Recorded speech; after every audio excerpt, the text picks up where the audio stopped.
Hoy vamos a ver un tema relacionado al reino de Dios y la Nueva Jerusalén. Estamos en lo que es el milenio y vamos a ver a la iglesia en el milenio. Obviamente en una forma breve, no entrando a todos los detalles que converge esta doctrina, pero por lo menos vamos a dilucidar un poco si es el milenio, Israel es el protagonista de ese reino como nación en la tierra. ¿Dónde va a estar la iglesia? Que es un grupo muy especial, muy distinto a lo que era Israel y el plan que Dios tiene para esta nación a futuro, que ya en parte ese plan se está cumpliendo.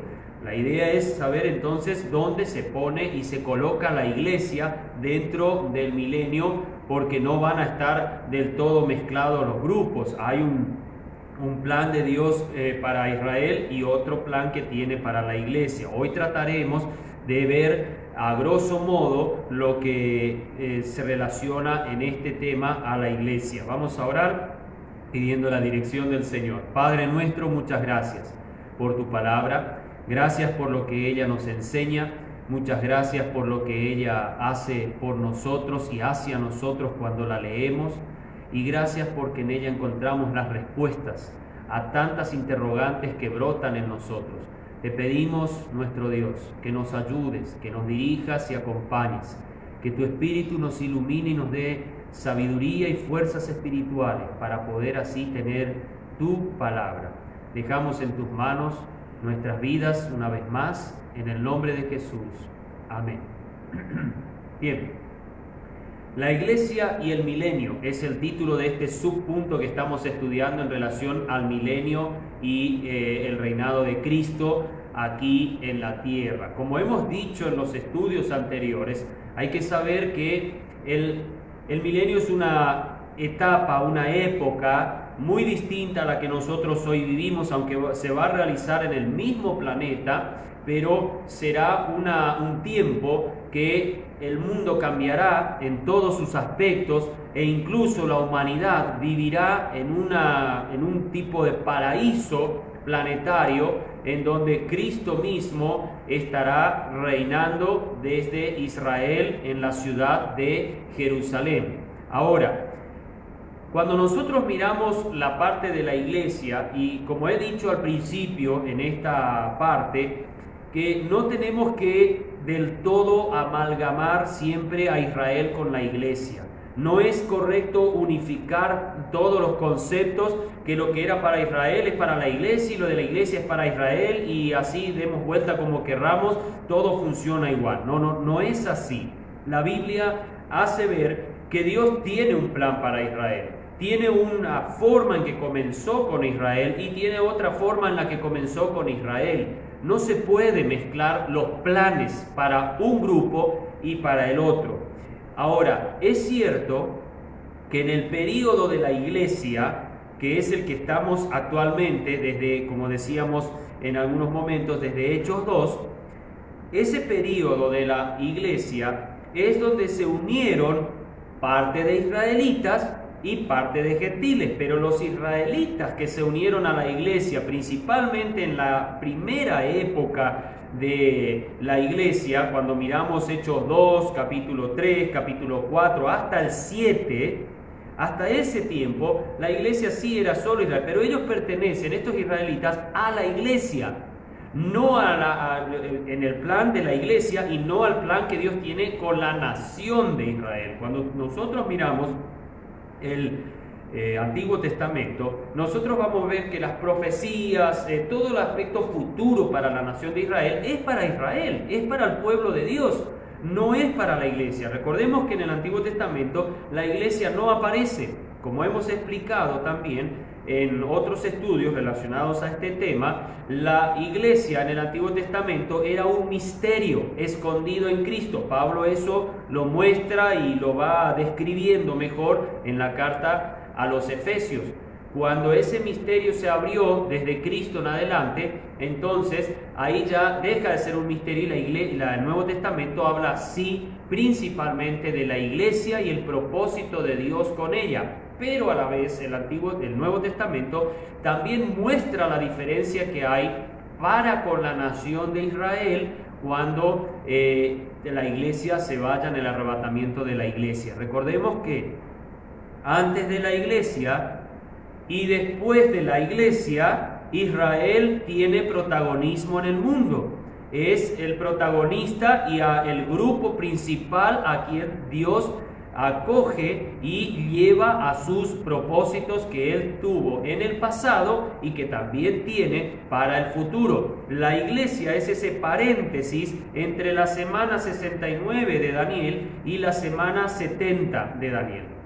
Este paréntesis hace la iglesia, y la iglesia está compuesta por israelitas y gentiles. Por eso en Romanos y en algunas otras cartas, Pablo hace ver al judío primeramente y después al griego en relación a la predicación del evangelio, a llevarles el mensaje de salvación, porque a los israelitas vino primero el mensaje de salvación. La formación de la iglesia comenzó primero con israelitas, después recién sí se abrió la predicación a los gentiles. Todas estas cosas hay que tener en cuenta para saber dividir y saber que Israel como nación, como pueblo de Dios, tiene un plan y la iglesia tiene otro plan. Hoy vamos a ver el plan que Dios tiene para la iglesia en el futuro, en el reino milenial, porque la iglesia también estará en el milenio. Ahora hay que entender que por ahí las esferas en que se moverá la iglesia son distintas a las que Israel estará haciendo. Israel, como dijimos, estará muy abocado a todo lo que van a ser el aspecto ceremonial, que volverá esa forma antiguo testamentaria, que van a haber sacrificios, van a haber ofrendas y un montón, pero serán rememorativas de lo que hizo Cristo, de lo que ya hizo. Las del Antiguo Testamento, las que vemos en especial en el libro de Levítico, eran ofrendas, oblaciones y todos los sacrificios que se hacían de diferentes tipos, anunciaban al que había de venir.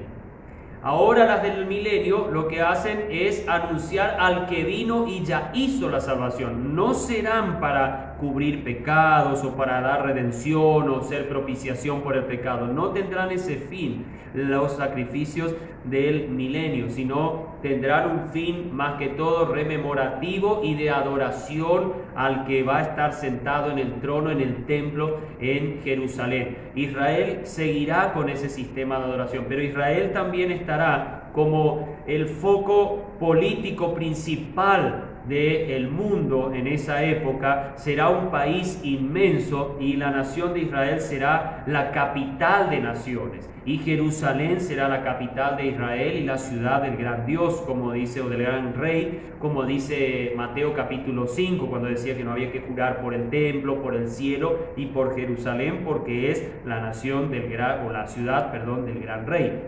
Ahora, la iglesia es la esposa de Cristo, no es el pueblo de Cristo, sino, aunque se la compara también como un pueblo a la iglesia, pero principalmente es la esposa, el cuerpo de Cristo, hablando en lo espiritual. El Espíritu Santo, a diferencia de Israel, el Espíritu Santo habita en la iglesia.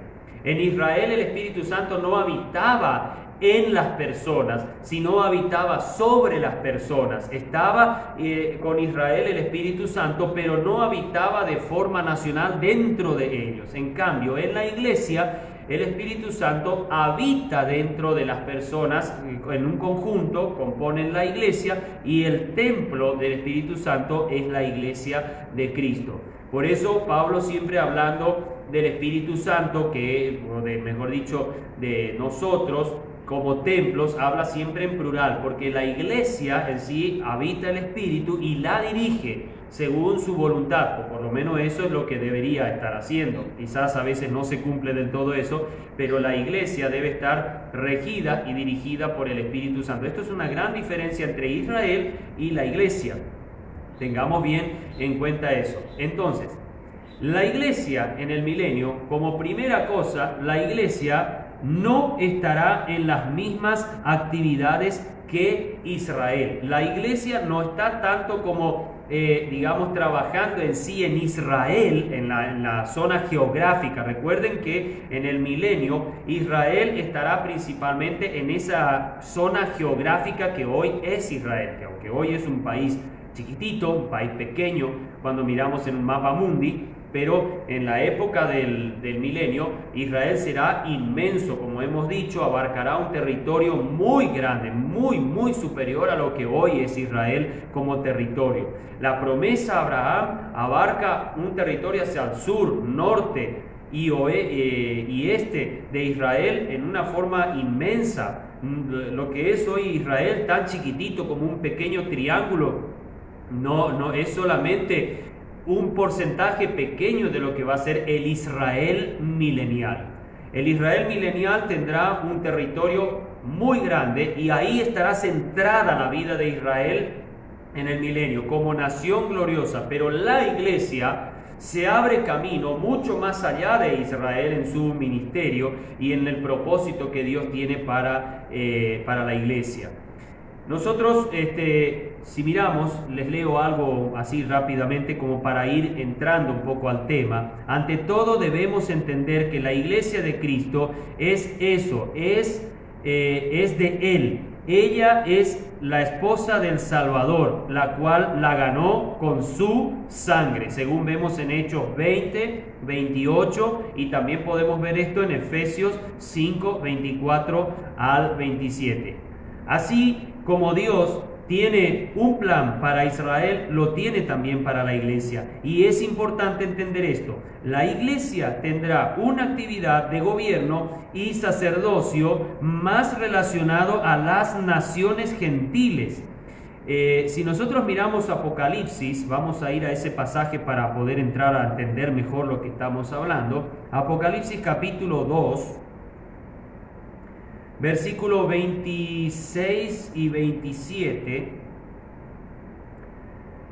Y al que venza y guarde mis obras hasta el fin, yo le daré autoridad sobre las naciones y las regirá con vara de hierro y serán quebrantadas como vaso de alfarero, como también yo la he recibido de mí, como yo lo he recibido de mi Padre. ¿Entienden? Es importante ver que la iglesia, porque acá este pasaje está dentro de lo que se compone las iglesias de Asia Menor, estas iglesias que se estaban haciendo y que estaban llevándose a cabo, y aquí estamos en la iglesia de Tiatira. Ahora, a la iglesia, a los que lleguen hasta el fin, a los que verdaderamente van a esforzarse, eso no importa que estemos en esta época de la iglesia o en la época de Tiatira, que va más o menos desde el año 400 hasta estimativamente el siglo XVI. Con todo eso, no importa que era de ese tiempo, pero los que verdaderamente fueron fieles en los tiempos duros y difíciles de la iglesia, la promesa es que ellos van a reinar, pero van a tener autoridad sobre las naciones. Puede ser un grupo de naciones o pueden ser quizás sobre todas, pero es importante entender que la iglesia no va a participar tanto en los asuntos que van a estar en Israel mismo, en el país geográfico, sino que estarán trabajando hacia las naciones en su reinado y sacerdocio. Vamos a aclarar más adelante algunos asuntos respecto a este tema. También, como segundo punto, la iglesia tendrá una tarea principalmente de gobierno en todos los campos y un sacerdocio. Jesús dijo a Pedro, vamos a leer Mateo 28, vamos a ver Mateo 28, Marcos 10, 28, 31, que se repite algo parecido a lo de Mateo 28, y también se repite 3 veces en la Biblia, se hace ver esto que voy a leer en Mateo 19, 28, en Lucas 18, 28 al 30, son pasajes paralelos a Mateo 19, pero en Mateo 19 dice el Señor Jesús a Pedro, después que ellos como que dicen, pero nosotros ya lo hemos dejado todo, Señor, hemos hecho todo esto, ¿y qué será para nosotros? Versículo 28, y Jesús les dijo, de cierto os digo que vosotros que me habéis seguido, en la regeneración, cuando se siente el Hijo del Hombre en el trono de su gloria, vosotros también os sentaréis sobre 12 tronos, para juzgar a las 12 tribus de Israel. Fíjense esto que es muy importante. Jesús está prometiendo, estamos hablando de los discípulos. Los discípulos son parte, ya después que viene el Espíritu Santo, son parte de la iglesia. Ellos son componen los 12 apóstoles. Los discípulos del Señor, a excepción de uno, Judas, es el que muere y traiciona a Jesús. Él sale de ese grupo de 12, pero para mí, por lo menos personalmente, algunos dicen que fue Matías, para mí fue Pablo. Creo que entre estos 12 tronos, el que va a estar va a ser Pablo, que fue el apóstol a los gentiles.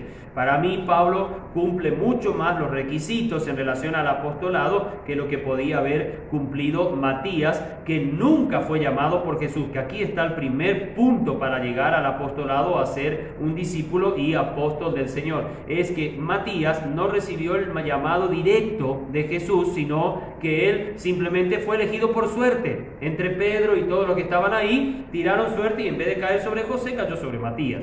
Entonces, para mí, Matías no reemplaza a lo que sería lo que podría haber sido el apostolado de Judas, sino que es el apóstol Pablo. Esa es una posición que veo personalmente más bíblica y no tanto la de Matías, como algunos quieren reclamar y demás. Pero estos 12 apóstoles van a ser los que van a tener 12 tronos, pero fíjense que se les pone sobre el reinado de Israel como nación. No quiere decir que por eso, por estar Jesús va a ser menos que los 12 apóstoles. Lo que estoy queriendo decir es que esos 12 tronos van a estar subyugados, van a estar subordinados a lo que va a ser el Señor Jesús, pero incluso el reinado de la iglesia, el reino de la iglesia, como este grupo tan especial, va a ser superior incluso al de Israel. Va a ser incluso mucho más glorioso. Como vamos a ver más adelante, no todos en la iglesia van a estar en actitud de reinado, pero todos van a estar con la capacidad de poder trabajar hacia las naciones. Quizá no como reyes, pero sí como en otras formas. Entonces, nosotros ahora vemos desde Mateo 19, 28, que este grupo de 12 hombres que ya pertenece a la iglesia y que son personas que han sido honradas por Jesús, a que tendrán 12 tronos para estar incluso en su reinado sobre el reino de Israel. Esto nos da la pauta que la iglesia realmente tendrá un reinado muy glorioso. Quienes alcancen la posición de reyes en la iglesia de Cristo, cuando llegue el tiempo de la regeneración, el tiempo en donde todo se va a restaurar, entonces verdaderamente tendrán una gloria increíble. No sé cuántos de nosotros podremos llegar a ese grado de llegar a ser reyes delante de las naciones, pero al menos que se nos dé ser un gobernador, un intendente de ciudad es suficiente. Pero repito, en Marcos 10, 28 al 31, Lucas 18, 28 al 30, son pasajes paralelos a lo que les leí en Mateo 19, 28. Desde los apóstoles, quienes fueron los primeros creyentes y a quienes Dios usó para diagramar el mensaje del Evangelio de Cristo, hasta el cristiano más pequeño en obras a su Señor, estarán en posición de autoridad. Por supuesto, los apóstoles, como en este pasaje, tendrán una posición primordial, pero no olvidemos que los tales son parte de la iglesia del Señor, no son parte de Israel. Recuerden que los discípulos, aunque comenzaron como israelitas en Israel a predicar el Evangelio bajo el ministerio de Jesús en el antiguo pacto, una vez que vino el Espíritu Santo y los llenó a ellos quedaron como parte de la iglesia, no del plan de Dios para Israel. No cabe dudas que la iglesia será un grupo muy especial en el milenio y a su vez tendrá una relación directa con el Señor, según podemos ver en Apocalipsis 5, 8 al 10. Ya hemos estudiado este capítulo, pero vamos a tratar de recordar lo que dice en esos versículos que tenemos ahí. 8 al 10 de Apocalipsis. Dice: y cuando hubo tomado el libro, los 4 seres vivientes y los 24 ancianos se postraron delante del Cordero, teniendo cada uno arpas y copas de oro llenas de incienso, que son las oraciones de los santos. Y cantaban un nuevo cántico, diciendo: digno eres de tomar el libro y de abrir sus sellos, porque tú fuiste inmolado y nos has redimido con tu sangre para Dios de todo linaje, lengua y pueblo y nación. Y nos has hecho para nuestro Dios, reyes y sacerdotes, y reinaremos ¿sobre qué? Sobre la tierra. Pero no está hablando sobre la tierra de Israel, sino está hablando sobre la tierra. Ahora, como vamos a ver más adelante, lo que dice también Pedro, hay que entender que el reinado de la iglesia, aunque va a tener ciertos grados de monarquía, creo que todos de alguna manera estarán reinando en algún modo en el milenio. Me refiero a todos los componentes de la iglesia, los que trabajaron mucho y los que trabajaron poco. A pesar de ello, todos van a reinar, pero no en el grado de unos y otros por igual. Creo que cuando el Señor Jesús dice que el más pequeño en el reino de los cielos es más grande que Juan el Bautista, hablando de un gran profeta como fue él, creo que si estamos hablando en el ambiente y en lo que es el reino, quizás todos los cristianos tendrán un reino, van a reinar, pero no como algunos, quizás algunos menos y otros más, pero algo, ni que sea pequeño, pero Dios o Jesús les dará para hacer. No estoy dogmatizando esto, lo que estoy tratando de ver, que por lo que se dice en la Biblia y lo que Jesús ha citado en el Evangelio, sobre todo de Mateo, sobre el tema del reino y la iglesia, es importante entender que vamos a tener, pero no todos estarán también cerca de la gloria de Dios, de la gloria del Cordero, de la gloria del Rey de Reyes y Señor de Señores en ese tiempo. Los israelitas estarán, algunos, en lo que respecta a la capital del reino, Jerusalén, y también estarán dentro del país administrando el reino. Pero no todos llegarán a la presencia de Jesús, hablando de los justos, según como hayan muerto en el Antiguo Testamento. Pero también pasa lo mismo con la iglesia. No todos estarán cerca del reino en relación a Jesús. Ahora, después vamos a mirar todavía, porque hay una morada de la iglesia. Y hay una morada de la iglesia en la cual la iglesia va a estar y ya tiene entrada a ese lugar, que será el lugar de morada también, y saldrá a trabajar entre las naciones del mundo. Bien, esto era el segundo punto que estábamos viendo, y vamos mirando y observando entonces que Dios le está dando esa posibilidad de reino a la iglesia, aunque no todos tendrán las mismas características, como decíamos, en lo relacionado a los miembros de la iglesia del Señor, pero todos estarán en un grado mayor o menor sirviendo en áreas de gobierno y relacionadas al sacerdocio espiritual entre las naciones gentiles. Debemos entender también que todos estarán en asuntos del reino. Solo aquellos que han alcanzado ese grado honroso podrán hacerlo. La condición es sufrir con él. Ahora, cuando nosotros vamos a 2 Timoteo 2:12, la primera parte, Romanos 8:17 y 18, vamos a ver en esos dos pasajes que hay una condición para llegar a lo más alto del reino. 2 Timoteo, como les decía, capítulo 2, versículo 12. Solo la primera parte. Si soportamos los sufrimientos, también reinaremos con él. En Romanos, capítulo 8, versículo 17 y 18, dice: y si hijos, también herederos, herederos de Dios y coherederos con Cristo, si es que padecemos juntamente con Él, para que juntamente seamos glorificados, porque tengo por cierto que las aflicciones del tiempo presente no son dignas de comparar con la gloria venidera que en nosotros ha de ser manifestada. ¿Entendemos? Es importante saber que también el precio para el reinado, y un reinado glorioso y majestuoso en el reino milenial e incluso en el reino eterno, tendrá que ser, pero porque se ha alcanzado ese honor. Es interesante que, si podemos usar esta palabra, el ministerio de la iglesia en el milenio va a ser hacia las naciones.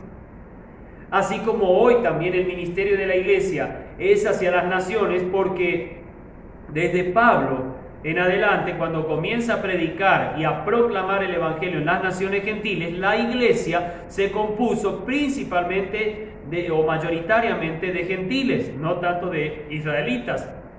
Hasta un punto, hasta cierto tiempo muy corto en el libro de Hechos, vemos que la iglesia es solo israelita, pero posteriormente comenzó a crecer por miles y miles en la predicación y ministerio de Pablo entre los gentiles. Entonces, así como la iglesia trabaja y hace su ministerio principalmente entre los gentiles, así también en el milenio, el reinado, el sacerdocio que implica la predicación del evangelio, el llevar también incluso a las almas que no están todavía salvadas en el milenio, a que puedan alcanzar salvación para que en el futuro, después del milenio, puedan ser transformados y glorificados para pertenecer a lo que va a ser también la Nueva Jerusalén. Que es esto último que estoy diciendo, también será algo que la iglesia va a alcanzar incluso apenas se vaya de este planeta. Porque la iglesia, en relación a todos los otros grupos, a Israel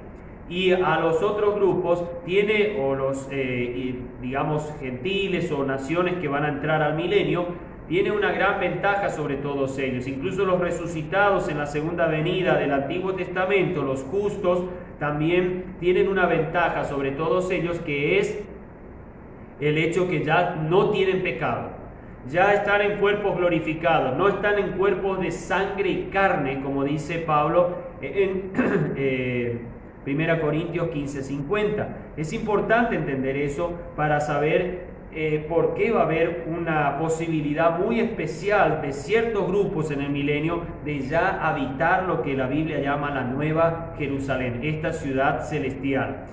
Pero antes de llegar a eso vamos a ir a un punto más que es importante. El sacerdocio de la iglesia en el milenio, aparte de la condición de gobierno que tendrá la iglesia, será a su vez un sacerdocio en lo espiritual y moral. La esposa de Cristo tendrá una misión tal como la que tiene hoy, pero en una magnitud tremendamente ampliada y perfeccionada, que es la de anunciar las virtudes y la gloria del esposo y Rey de reyes y Señor de señores. Esto lo vemos en 1 Pedro capítulo 2 versículo 9, pasaje muy conocido por todos. Dice lo siguiente: mas vosotros sois linaje escogido, real sacerdocio, nación santa, pueblo adquirido, para que anunciéis las virtudes de aquel que os ha llamado de las tinieblas a su luz admirable. Para eso nosotros estamos hoy y estaremos en el milenio, para anunciar las virtudes de aquel que os ha llamado de las tinieblas a su luz admirable. El enfoque del mensaje de la iglesia, los anuncios que la iglesia estará haciendo entre las naciones, principalmente se van a abocar a predicar, proclamar lo que es Cristo como el Redentor, Cristo el Salvador, y a el Rey de Reyes como el único que puede, por lo que hizo, dar salvación. La gracia de Dios, el Evangelio de Dios seguirá siendo predicado. Recordemos que habrán muchísimos pecadores en el milenio. A medida que empiecen a nacer en el nuevo mundo y nueva creación, o la creación restaurada que habrá en el planeta, mucha gente nacerá, vivirá incluso siglos porque el clima será totalmente completo. El pecado no va a avasallar a las naciones porque va a estar, como hemos visto al principio de este estudio del milenio, va a estar de alguna manera retraído porque Satanás estará encadenado. Entonces los hombres no se harán maldades hacia sí mismos, no habrá muertes por asesinatos y demás, porque se regirá el gobierno a las naciones como vara de hierro. La iglesia participará en ese gobierno, pero a la vez la iglesia también estará siempre abocada a proclamar las virtudes de aquel, la salvación, la gracia y todo, porque hasta aún en el milenio habrá posibilidad de salvación para todos aquellos que crean en Cristo como Salvador personal. Quizás lo van a conocer a Cristo como el Rey ya de reyes, pero también tendrán que conocerlos en su ministerio como el Cordero de Dios, que es el que quita el pecado del mundo y que derramó su sangre por ellos. A estos se les dará la salvación después, cuando ya prácticamente termina el milenio, llegarán a la salvación plena los que reciban, pero muchos, la gran mayoría en el milenio, no van a recibir al Señor. No van a querer tener al Señor como su Salvador. Se anunciará, se proclamará, y eso será lo peor para los que sobrevivan el milenio como pecadores. Y para los que se van a rebelar, ya lo hablaremos más adelante a esto, los que se van a rebelar con Satanás al final del milenio, todos ellos, ¿por qué serán destruidos? ¿Por qué vendrá fuego del cielo y los destruirá a todos en un solo santiamén? Porque han rechazado la última oportunidad que tenían para arreglar y hacer las paces con Dios y saber que podían ser liberados por el pecado. Gente que siempre vivió bien, siempre estuvo muy lindo, muy hermoso, pero no quiso aceptar la salvación que Cristo hizo en este caso. Nosotros hoy hablamos que la salvación se hizo ya posiblemente casi 2000 años estamos por cumplir en que Cristo murió en la cruz del Calvario. En aquellas épocas vamos a hablar ya de 2500 años que hace que Cristo ya murió en el Calvario, de 2600, 2800, 2900. A final del milenio estaremos hablando de prácticamente 3000 años que Cristo hizo. Imagínense toda la historia que tendrán detrás los habitantes del milenio, sabiendo que esa salvación se estuvo proclamando por prácticamente 2000 años en la historia y se sigue proclamando por la iglesia, anunciando las virtudes. ¿La virtud para qué? La virtud de salvar, la virtud que tiene para hacer un reino justo, un reino honrado y a la vez un reino incluso de bonanza. Algo que ningún rey, ningún emperador en el mundo, en ningún imperio de la historia que tengamos a lo largo de las edades, ninguno de ellos pudo lograr. Ni Nabucodonosor, ni Ciro, ni Darío, ni Alejandro el Grande, que fue el emperador griego primario, ni todos los emperadores romanos que se levantaron, ninguno pudo traer bonanza y un gobierno como lo que será el milenio. La iglesia todas esas cosas va a estar anunciando, va a estar proclamando y haciendo ver que vale la pena darle a Cristo la honra de todo. Esto es muy importante, como hemos visto en Apocalipsis 5:10, que Él nos hizo reyes y sacerdocios por su sangre. ¿Saben qué? La sangre de Cristo seguirá siendo proclamada, seguirá salvando en la época milenial, y la iglesia se encargará de que esto sea conocido. El apóstol Pedro, de un sacerdocio real al cual pertenecemos y seguiremos en ese ministerio. La iglesia será la principal encargada de anunciar entre las naciones gentiles, la gloria del Rey Mesías y llevar a los habitantes a un pensamiento constante hacia Él y sus leyes y sistemas de gobierno y todo lo que va a converger hacia el milenio y el gobierno que habrá en él. Es importante esto entender en gran manera para captar lo que Dios quiere que nosotros hagamos. Si nosotros vivimos y hacemos una vida correcta, si vivimos realmente queriendo servir al Señor, entonces vamos a lograr verdaderamente tener una habitación muy buena. Vamos a tener un grado honroso enorme que el Señor Jesús quiere darle, si fuera posible, a todos los que componen la iglesia. Lamentablemente no todos verdaderamente están dispuestos a sufrir por Él y a padecer por Él, a ser afligidos por Él. No todos verdaderamente están buscando la gloria de allá, sino que buscan la gloria de acá. Quieren tener comodidades aquí y ahora, vivir tranquilos y serenos sin nada que sacrificarse y que sacrificar también. Hermanos y hermanas, es importante entender que el milenio también tendrá a veces, o por lo menos cuando tengamos que comparecer ante el Señor, tendremos que pensar bien si valió la pena que nosotros llegáramos a comparecer ante el Señor. Obviamente en su gracia y misericordia lo haremos, porque así está establecido en la palabra de Dios. Pero cuando nosotros miramos 2 Corintios, vayamos a ese pasaje, vamos a ver entonces cómo se darán los puestos en ese tiempo, cómo vamos a posicionarnos, qué va a decir. ¿Vas a estar aquí o vas a estar allá? ¿Vas a estar en esta posición de alto mando o vas a estar en esta posición de bajo mando?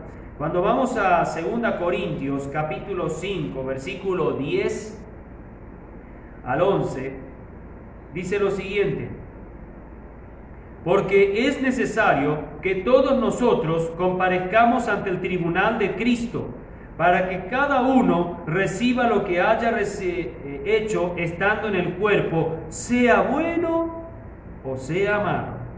Conociendo pues el temor del Señor, persuadimos, dice Pablo, a los hombres, mas a Dios somos manifiesto, y espero que también en vuestras conciencias seamos manifiestos. Pablo persuade, dice a los cristianos de Corintios, y creo que le dice a todos los cristianos en la iglesia, que sepan y que sepamos todos que vamos un día a tener que comparecer por nuestras obras como cristianos, buenas o malas, porque hay cristianos buenos y malos.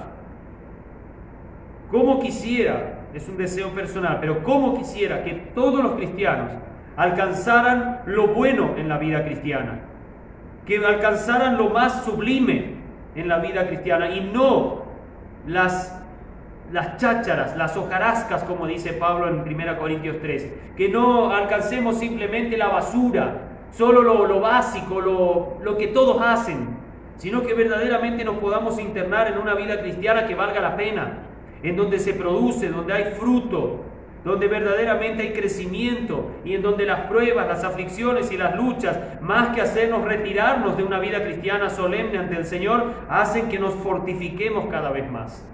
Hace que verdaderamente lleguemos a una lucha intensa hasta contra nosotros mismos para resistir.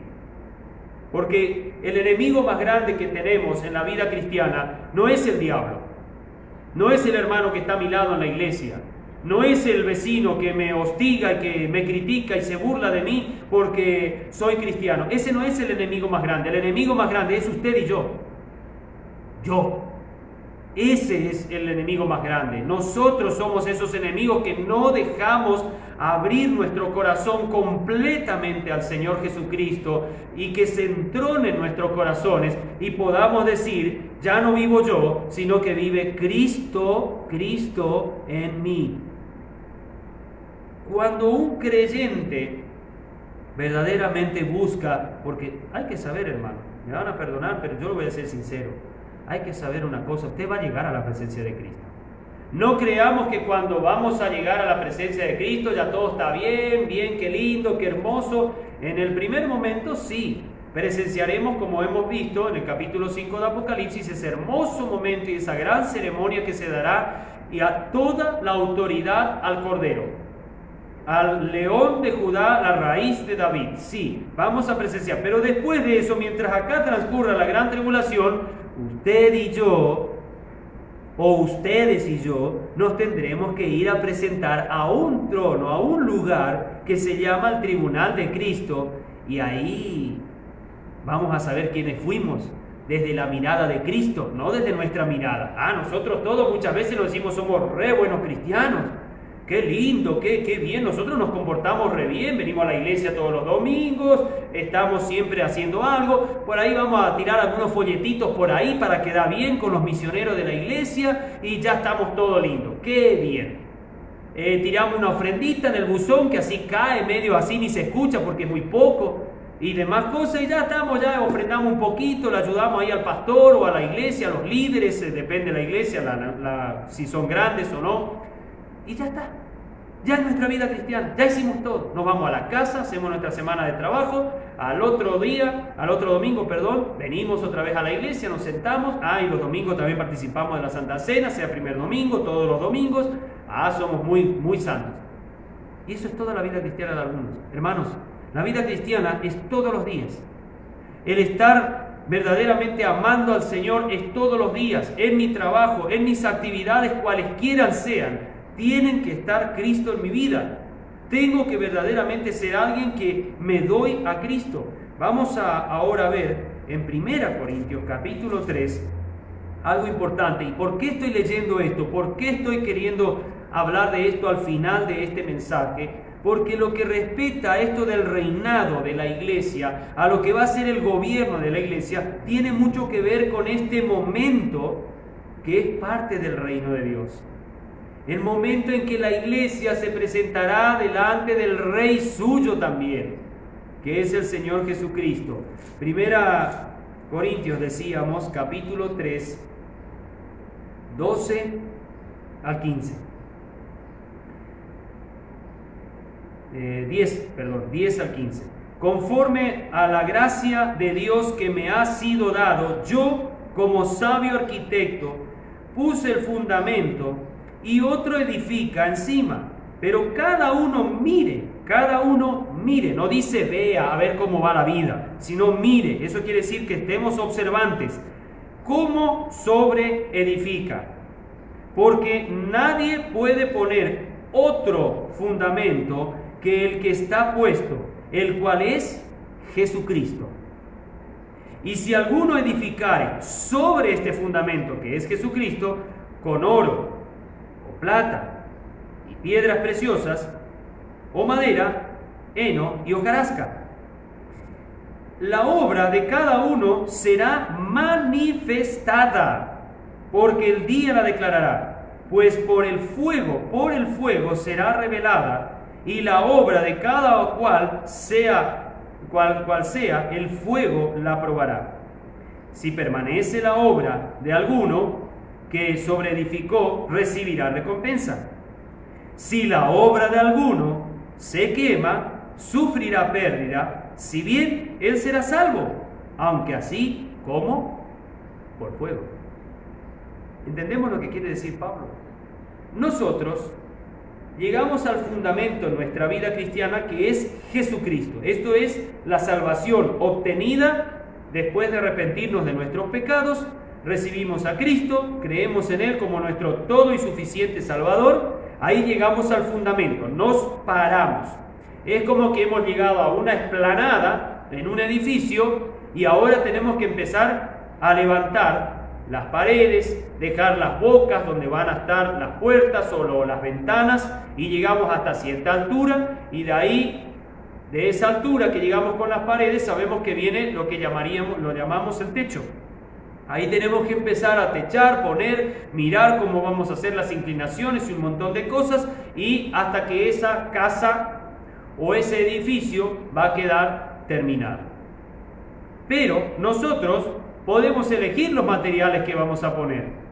Hoy, por ejemplo, en la construcción, para edificios o para casas, galpones, lo que sea, usted tiene mucha variedad de materiales para construir. No tiene problema porque usted va y compra y dice, bueno, yo me quiero hacer una casa que en una semana esté todo lista. Hay casas que se arman en un día. No hace falta poner ni siquiera más que unos cuantos tornillos y ya está toda armada la casa.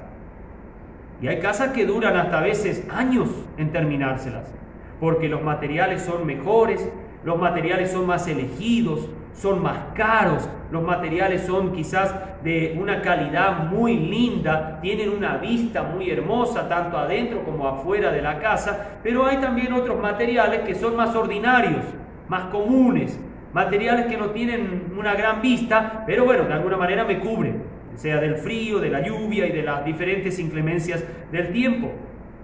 Pero Pablo está comparando la edificación con oro, plata y piedras preciosas, o con madera, heno y hojarasca. Los tres primeros materiales son materiales que no perecen por el fuego, porque él dice que el fuego va a probar.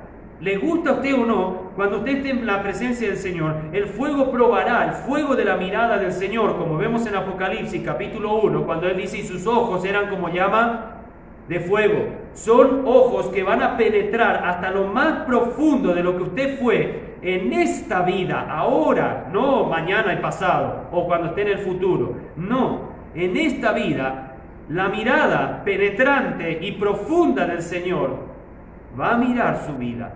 Lo que usted hizo estando en este cuerpo, no en el cuerpo glorificado, en este cuerpo, lo que usted hizo, bueno y malo. Y de acuerdo a eso, usted tendrá recompensa. Puede ser que usted tenga esa recompensa, vaya a lo que va a ser el tipo de gobierno que el Señor le dará. Quizás tenga ciertas posesiones materiales, no sabemos bien cómo serán esas recompensas, pero creo que el grado de reino, el grado en el reino milenial que usted tendrá, el lugar que a Dios le dará, que Cristo le dará a usted en el reino milenial, será de acuerdo a lo que usted se esforzó en esta vida para hacer. Si su vida ha sido de poco esfuerzo, porque para que usted tenga oro, plata y piedras preciosas, tiene que invertir mucho. Invierte tiempo, invierte dinero, invierte en negocios buenos para lograr tener esos materiales tan caros, materiales tan nobles también. No es fácil tener un diamante, que es una piedra preciosa también. No es fácil tener algunas de esas piedras preciosas que se dicen que están en el cimiento de la Nueva Jerusalén. No es sencillo, hermanos, tener buenos materiales. Imagínense si hablamos de un edificio. Acá dice que hay un fundamento. Entonces estamos hablando de un edificio. Imagínense un edificio como el Templo de Salomón, que estaba bañado en oro. ¿Usted cree que le va a salir barato eso? Demandará trabajo, esfuerzo y lucha para lograr. ¿Sabe qué? Para que el Templo de Salomón pueda estar bañado en oro, todo el reinado de David y parte del reinado de Salomón se tuvo que acopiar esa cantidad de material en oro para poder forrarlo en oro. ¿Entendemos? Estoy tratando de que entendamos que una vida cristiana verdadera demanda esfuerzo, demanda un corazón sencillo, humillado ante Dios y demanda soportar luchas intensas. Hermanos, ¿con qué nos vamos a presentar en la presencia del Señor? ¿Qué le llevaremos, simbólicamente hablando? ¿Le llevaremos oro, plata y piedras preciosas? Como hicieron los magos de Oriente que vinieron y le presentaron oro, incienso y mirra, sustancias que son muy caras, o por lo menos para la época de Jesús eran muy caras. ¿Con qué nos vamos a presentar ante el Rey cuando vamos a ir? ¿Queremos verdaderamente vivir una vida gloriosa en el milenio? Dios promete y dice que así será. Ahora, la pregunta es, ¿verdaderamente la estamos buscando? ¿O estamos dejando que la vida nuestra como cristianos vaya como vaya nomás y bueno, que me dé lo que sea el Señor? Hermanos, creo que eso no es la vida que el Señor busca para nosotros. Dios quiere algo mucho más grande. Dios verdaderamente quiere que su iglesia sea gloriosa y que todos los miembros de esa iglesia, desde la primera predicación, el primer grupo que recibió a Cristo, hasta el último que recibirá, hombre o mujer, que reciba antes que se vaya a la iglesia a la presencia del Señor, que verdaderamente todos lleguen habiendo trabajado y luchado por la obra del Señor, habiendo hecho todo lo que corresponde, sufriendo, luchando, soportando aflicciones, soportando pruebas y tribulaciones, pero seguían adelante. no retroceden, como dice el autor a los Hebreos, no desagradan el alma del Señor, sino que agradan el alma del Señor siendo esforzados, edificando con materiales correctos y caros, materiales de buena calidad en la vida cristiana. Mucha palabra de Dios, una vida de oración, una vida de evangelismo, una vida participando en la obra en diferentes maneras, en lo material, en lo económico, quizás también participando con las aptitudes y cualidades que Dios le ha dado a ese hermano o hermana en la fe. Lo dan todo porque la obra lo merece. ¿Entendemos? Tantas cosas que podemos ofrecer al Señor. Si usted no tiene dinero, tendrá algo más seguramente que ofrecer. Si usted no tiene quizás posesiones materiales, seguro Dios le ha capacitado para otra cosa, para servirlo. Hermanos, entendamos, la iglesia tendrá un puesto glorioso inmenso en el cielo.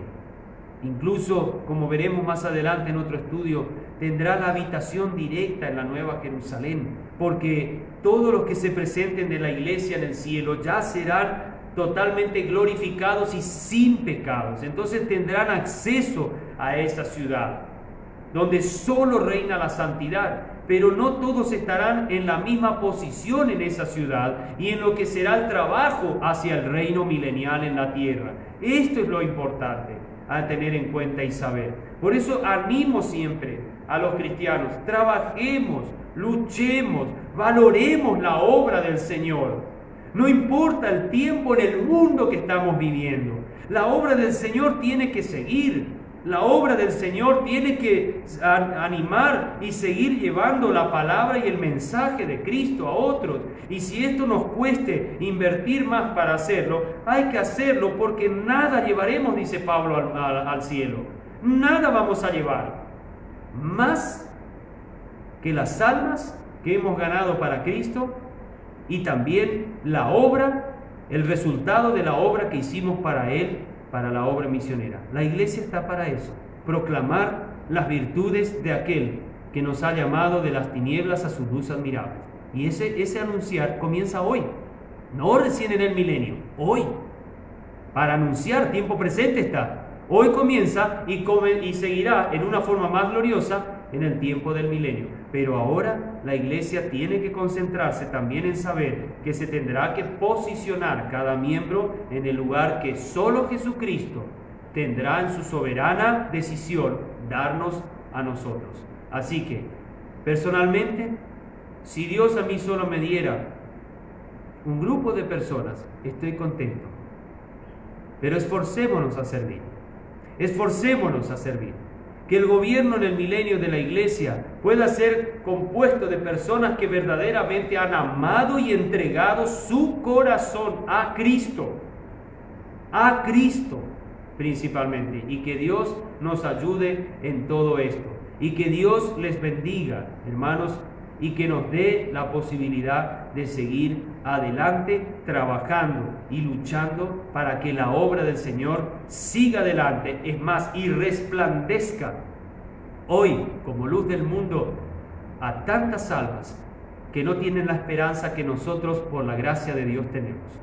Que Dios nos ayude a seguir proclamando su palabra y ayudando a otros a conocer a Cristo, y que la obra del Señor y su palabra llegue a muchos más.